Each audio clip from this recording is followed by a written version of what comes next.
Welcome to this podcast created by Newcastle University Business School, or NUBS for short. The Oxford Dictionary states that the nub of something is the central or essential point of a situation or problem. So we hope that in this series we can help you to get to the nubs of it. This podcast series looks at a key theme of value, the value of our creative economy, the value of our student experience, the value of our research, the value of our collaborative networks. In this series, you will meet academics, alumni, students, graduates, and professional staff of Newcastle University Business School as they talk about what value means to them. In this episode, join your host, Ashleigh King, as she speaks with Dr. Jenny Davidson and Rachel Finn about the value of lifelong learning. Dr. Jenny Davidson is the director of the Executive MBA program at Newcastle University Business School, and Rachel Finn is a current student studying her master's in strategic leadership.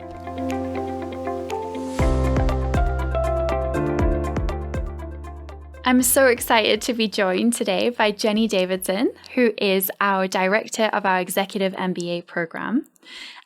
Jenny, I know that you actually have lots of titles and many hats that you wear. So I'd love for our audience to hear a bit about you and your background, but also these many hats and many titles you actually have to your name. Thanks, Ash. Hi.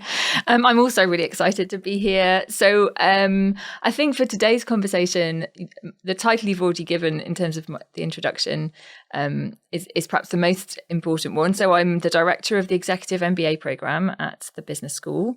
My background is in sustainability. So I moved into higher education about 6 years ago. And before that, I worked in both private and public sector in leading sustainability teams and writing strategies for sustainability. So one of my other current hats is as the hub lead for women in sustainability here in Newcastle.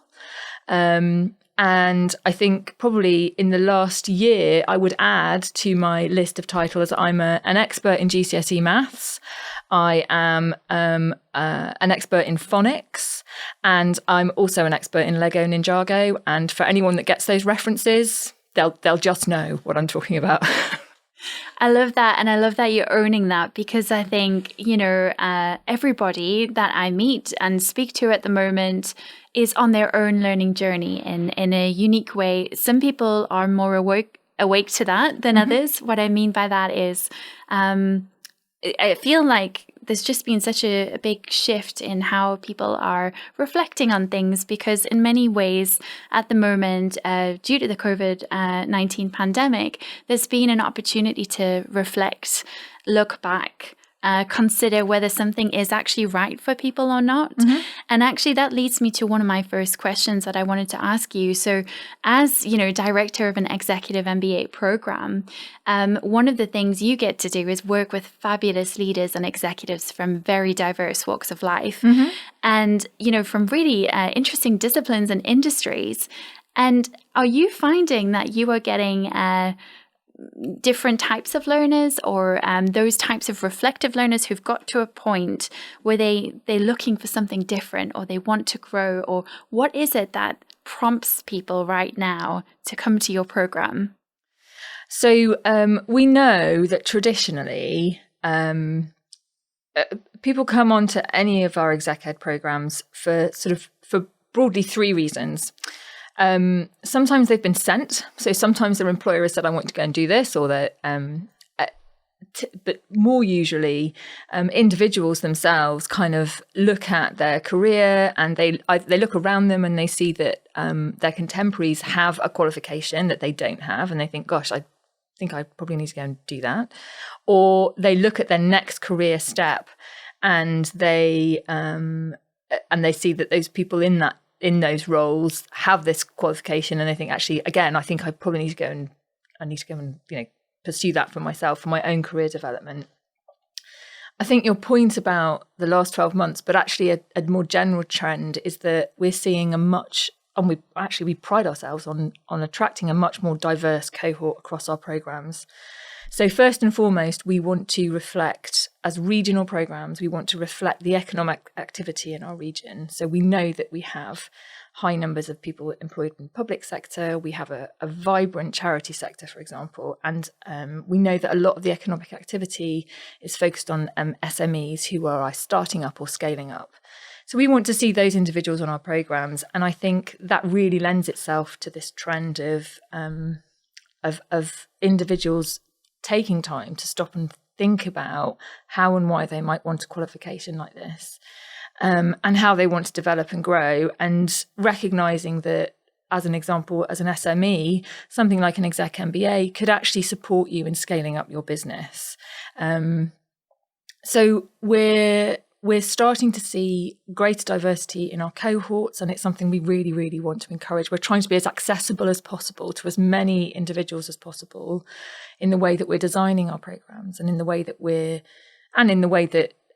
we teach. So the pedagogy, the way of learning that underpins our programs is absolutely about each individual bringing their own context into the classroom and making sense of it with some of the academic frameworks and theories that we provide as the teaching team. I really love what you're saying there, because I think it speaks to the culture that you're creating for this program, and also the overall Newcastle University, a strategy to want to be key to their region, and to take their region, as well as have global international presence and award-winning research, but to actually nurture their local communities. And so what you're building is very important. But what I do really like about your programs particularly, and the work and research that you do, is actually the work to embed inclusivity and limit barriers to entry. So you've mentioned as well, you want to make this program as accessible as possible. And so one of my questions there is, what types of barriers to entry do you feel might be, or maybe not feel, maybe have you in your experience seen with some of your learners or potential prospective students who actually decide not to go ahead? What are the things that might limit someone continuing their learning journey? So I suppose they're often very practical things. So we know that funding is a huge barrier. There are various ways to fund all of our programs. Two of our programs, the MSc in Strategic Leadership and the Exec MBA, meet the apprenticeship levy standard. So they can be partially funded through that. And we have scholarships to help with the progression onto the full master's degree programs. So, and we also offer scholarships and the scholarships really echo our values. So for each program has a scholarship broadly that is themed around sustainability and social justice and inclusivity. So it's really for those individuals who are able to show that through studying with us, they'll be contributing to those agendas. But there's some other, I suppose, perhaps smaller, slightly practical things that we've tried to do through our programs.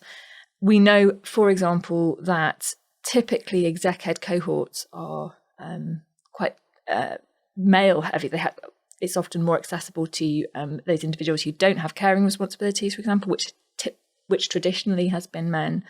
So we've tried to shift all of our teaching times, for example, to fit around a sort of a family day or that of anyone with caring responsibilities.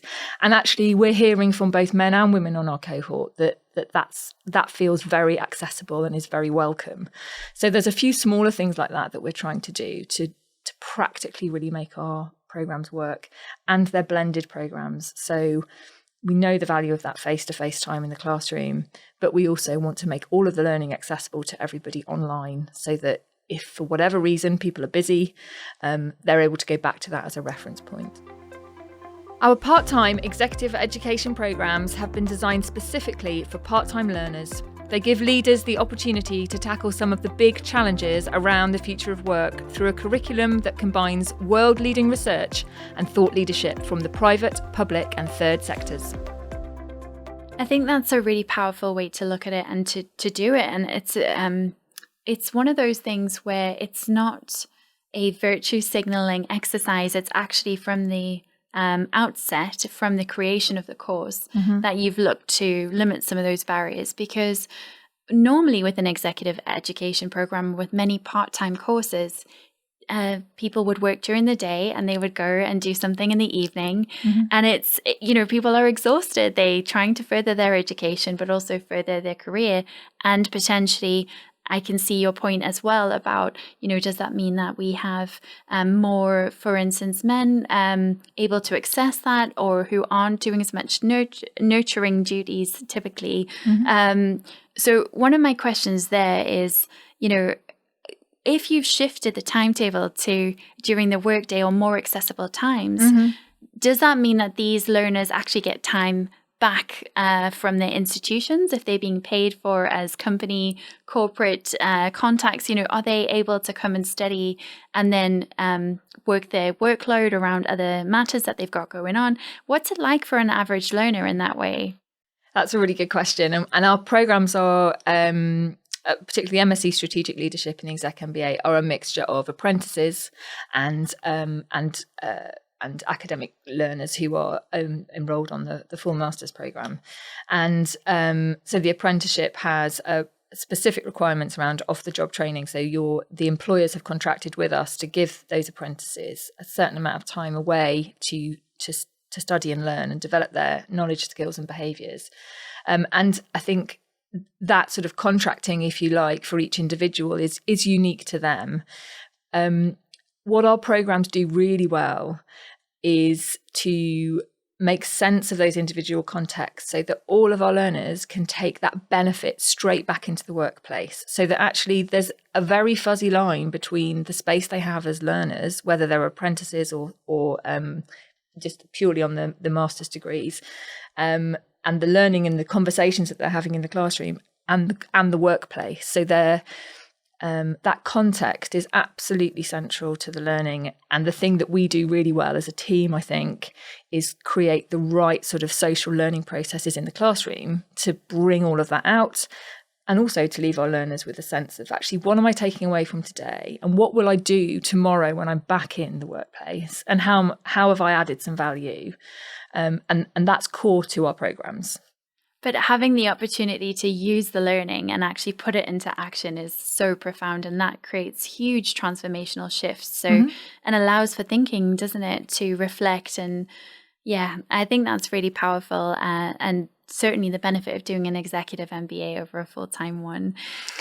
One of the points I wanted to just finish on, I guess, is to ask you, you shifted your career, you were leading teams at Gatwick Airport. Was it Heathrow? Heathrow, yeah. Heathrow, apologies. But Heathrow Airport, for instance, leading huge sustainability efforts. And my question is, how has that changed for you into academia?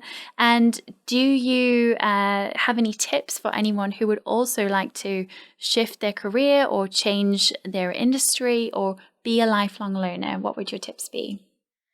So I think I have always followed my passion. So I very early in my career realised that it was people that make stuff happen, right? So I was passionate about sustainability from a really young age, from when I studied undergrad.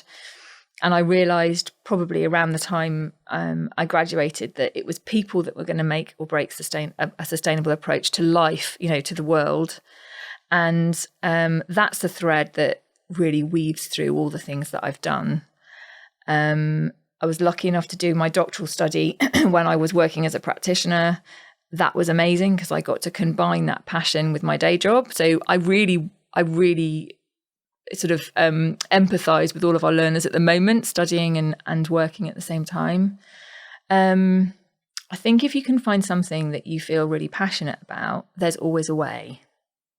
And I feel like I'm able to have an impact and indulge that interest in people and sustainability through my current role, which is really, I have to say, down to the team that I work with, who sort of indulge my passion with me, so that they let me go away and for example, we run a project across all of our programs now that aligns all of our learning with the Sustainable Development Goals. And the team I work with have allowed me to go and beaver away and create all of that and make it happen. So follow your passion. There's always a way. And I would say surround yourself with people who support you in pursuing that. I really love all of those things you've said. And I think as well, just using your gifts to really make a difference is really powerful. Sometimes we don't know what our gifts are, and that's part of the learning journey as well. But certainly, as you say, when you're able to tap into your passions, a whole world of opportunities can open. So my last question for you is just to ask, if you could describe Newcastle University Business School in one word, what it means to you. I know that's a bit of a challenging question. What would you say in one word? I would say opportunity. I love that. For me, it's actually provocative. I would say for me, Newcastle University Business School is provocative because I see provocative conversations happening, change happening.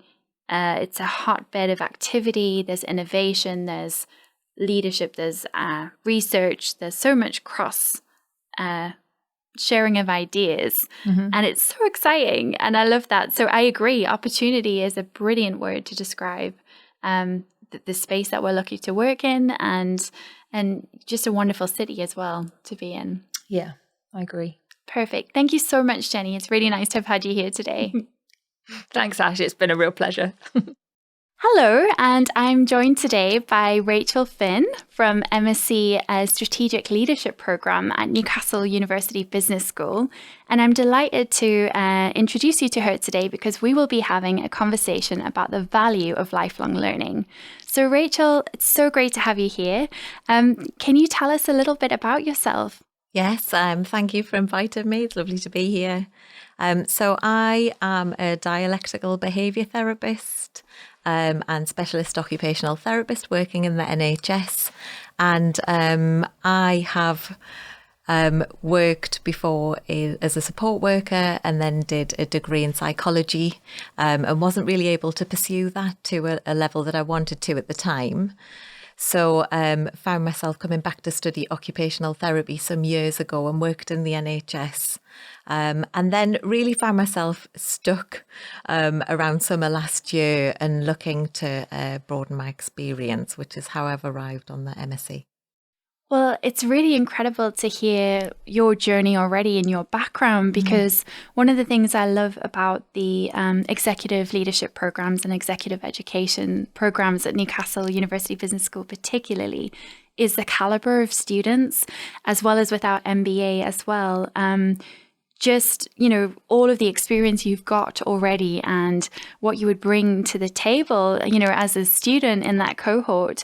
I'm really impressed by what you've done already, but also intrigued by what you've said about certain challenges you may have experienced within progressing within leadership, or just, wanting to learn more. What was it that prompted you? So you did mention that you came to a point where you felt stuck or you needed to explore things more. And I'm just curious about your thinking in that space of reflection and wanting to try something new and adapt. What was it that, really piqued your interest in doing some further development at the time?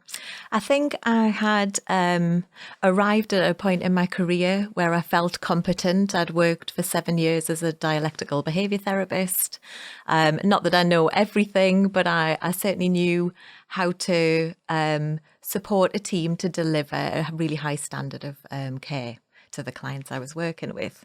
But I have to say, also reaching the age of 45 I was then, I think I was starting to think, actually, I've done this and I've, worked in a particular way. I've been very focused and I've been ambitious, but I'm really interested in racism and leadership. And I'm really not sure about what to do about this. Actually, I need to learn something. So I think it was the feeling of being stuck that led me to kind of look around and see what I needed to do next. That's really interesting because you've got a broad set of interests anyway from what you're saying there. like yourself, I'm very interested in racism and being anti-racist and actually campaigning and using my voice and my platform to help create a space for change. So I'm curious as well, in your work and in your position, particularly, I wonder if there's any comment you could give on being a woman in your industry, or some of your career aspirations. We're talking about leadership and strategic leadership, which is what you're studying. But have you felt at all that there are any barriers for you, or any? Is that one of the reasons why you're wanting to be so focused on equality and diversity? Have you ever experienced anything like that? Yeah, absolutely. And as an Indian woman, I think coming onto the course, I've been very much able to explore this, which has been fantastic. But I think it's something that as a woman I'm facing every day in very subtle ways. So it's been intriguing, interesting, incredibly challenging and emotive to look at actually not only my own personal experiences, but also the impact and factors, for example, in a large bureaucratic organisation. And the MSc has really helped me organise my thinking, certainly in terms of how power, privilege dynamics might play out and affect someone's ability to speak. Because I think one thing that I would have said about this time last year is I really struggled to find my voice. It's a very interesting point, because voice is so important. I mean, you're using your voice today, and we're so grateful to have you here. But I think that's a really important step as well, is to get to the point where you can use your voice and you can have those difficult conversations. And I know, for instance, for me as a mature learner as well, when I did my master's in business administration, part of the motive for that was actually to discover my voice and my sense of authority in the boardroom, and in having the confidence to chair meetings and lead in challenging times. And so I actually feel very empathetic to some of the things you're describing there. What I would like to know is, you're a year into your program, it's 2 years. Yeah. So can I just double check with you, or just ask, how does it feel now, a year in? Do you feel any changes in how the program is developing, how your personal development is going along? I mean, it feels a bit cliche to say, but I would describe it as astronomical.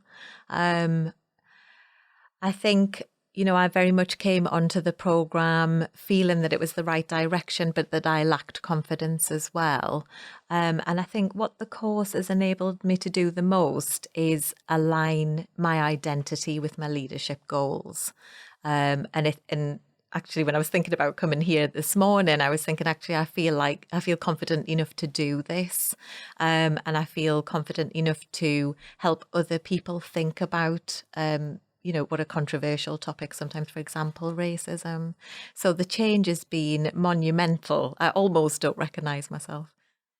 I love that. Can I ask, are you, do you ever get surprised, sort of shock that from friends or family that you're studying, or that you would take the time to invest in yourself? Have you received any feedback like that? And also, I wanted to ask, do you feel that, people can be lifelong learners anyway, whether it's a university setting or whether it's through reading or learning about the world in other ways? And the first question was, I was curious as to, being a mature learner, going back to learning as a part-time, while working in a busy role in a COVID, pandemic. Did you get any feedback from friends or family asking, why are you doing this? Why are you taking the time to do this? You don't need that. Did you get anything like that? Absolutely.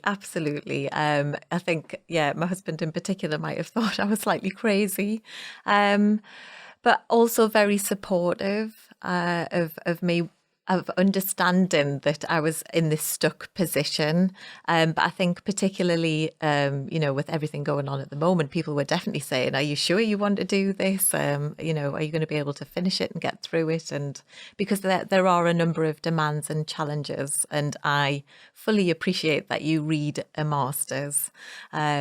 And yeah, so that's been, a huge requirement. I think though, in terms of lifelong learning, I think it's a framework for me. It's an approach to any of the information that I might come across, be it, research papers or something less formal. And yes, I absolutely believe that anyone can lifelong learn in any, organisation or any stage of their life. And for me, I think it's about the way I might absorb the information and want to consolidate it. And also, though, asking myself the question, like, can I be wrong? Can I read something and think, actually, I'm always wrong about something and I might need to unlearn what I know in order to, take on board new information. I love that approach. And I think that way of thinking, of being open to learning, having curiosity is so important for all of us, because the more you learn about yourself, the more you learn about others. And, knowledge can be power, and it can make, as you said, astronomical changes. So I wonder if I might already know the answer to this question, but I like to ask all guests, what is their, favorite way to describe the university, the business school particularly, in one word? So for you, what would Newcastle University Business School mean to you in one word? I want to say excellence. I think that I've been supported in a way to do some very deep identity work. Also meet the requirements of the course, but come away with something so meaningful that, that there've been ongoing challenges, but the team have been fantastic and incredibly responsive.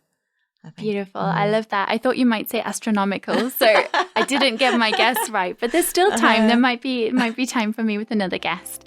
Thank you so much for joining us today, Rachel. It's wonderful to have you here. Thank you very much. Thanks for listening. We'd love to hear your feedback. You can drop us a line at nubspodcast@newcastle.ac.uk. And you can also tag us in any of our Newcastle University Business School social media channels. You can find these links in our show notes. Don't forget to like, subscribe, comment, and share with your friends. This podcast has been brought to you by Newcastle University Business School. Your host has been Ashleigh King, with executive production by Ashleigh King, photography by Paul Scurra of That Branding Company and Blind Sea Photo, production by Alice Smith and Tim Lazinski at TL Multimedia Limited.